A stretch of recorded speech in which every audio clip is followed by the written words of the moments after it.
মোহাম্মদ আব্দুল কুদ্দুসকে 2017 সালের 30শে মার্চ বাগমারা থেকে 4 জন র্যাব সদস্য জোর করে আমার বাবাকে তুলে নেওয়া যায়। তুলে নেওয়ার পর থেকে এখন পর্যন্ত আমার বাবাকে আমরা বিভিন্ন প্রশাসনের বিভিন্ন জায়গায় খুঁজে বেড়াচ্ছি, কিন্তু এখন পর্যন্ত খুঁজে পাই নাই তাকে। আমরা গুম কমিশনে আমরা কেস দিয়েছি। তো এখন দেখতেছি যে আমার বাবার যারা গুমের সাথে যারা জড়িত ছিল তারা আর্মির বিভিন্ন বড় বড় পর্যায়ে তারা এখন চাকরি করছে, প্রমোশন পেয়েছে। অথচ আমরা ভুক্তভোগী পরিবার হিসেবে আমরা আমাদের পরিবার একদম ধ্বংস হয়ে গেছে। তো আমরা সরকারের কাছে দাবি করছি, যারা আমার বাবা সহ আরো যারা গুমের সাথে জড়িত তাদেরকে সর্বোচ্চ শাস্তির আওতায় আনা হোক, যাতে বাংলাদেশে পরবর্তীতে যে সরকারি আসুক এমন বিচার করতে হবে, একটা উদাহরণ করতে হবে, যাতে আর কোনো সরকার এরকম মানবতা বিরোধী অপরাধ গুম না করতে পারে।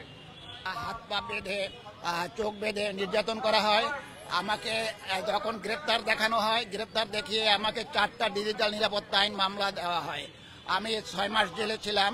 আমাকে এত নির্যাতন করা হয়েছে, ইলেকট্রিক শক দিয়ে আমার কান নষ্ট করে দিয়েছে, এখনো কানে শুনতে পাই না, চোখে দেখতে পাই না, আমাকে পেনিছে, ইলেকট্রিক শক দিয়েছে, এখনো আমি প্রস্রাবে আমার সমস্যা হয়, আমার কিডনি নষ্ট হয়ে গেছে।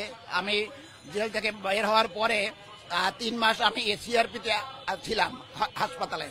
এরপর আমি দীর্ঘদিন ধরে চিকিৎসাধীন আছি। আমার 5টা অপারেশন হয়েছে এখন পর্যন্ত, আমি ভালো হই নাই। আমার এখন দাবি একটাই, যারা অপরাধের সাথে জড়িত তাদেরকে বিচারের আওতায় আনা হোক এবং কঠিন শাস্তি দেওয়া হোক। তারা স্পেশাল ভিআইপি ট্রিটমেন্ট পেতে পারে না।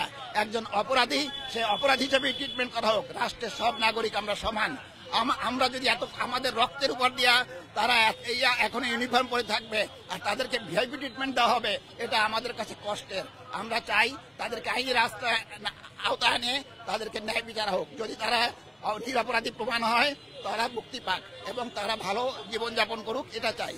কিন্তু যারা অপরাধী তাদেরকে কঠিন শাস্তি দিতে হবে, এটাই আমাদের দাবি এবং একমাত্র দাবি। আমি 2024 সালের সেপ্টেম্বর মাসে মামলা করেছি আন্তর্জাতিক অপরাধ ট্রাইব্যুনালে। আমার মামলার এখন পর্যন্ত কোনো অগ্রগতি আমি জানতে পারি না। আমরা চাই ইমিডিয়েটলি এই মামলা ফয়সালা করা হোক।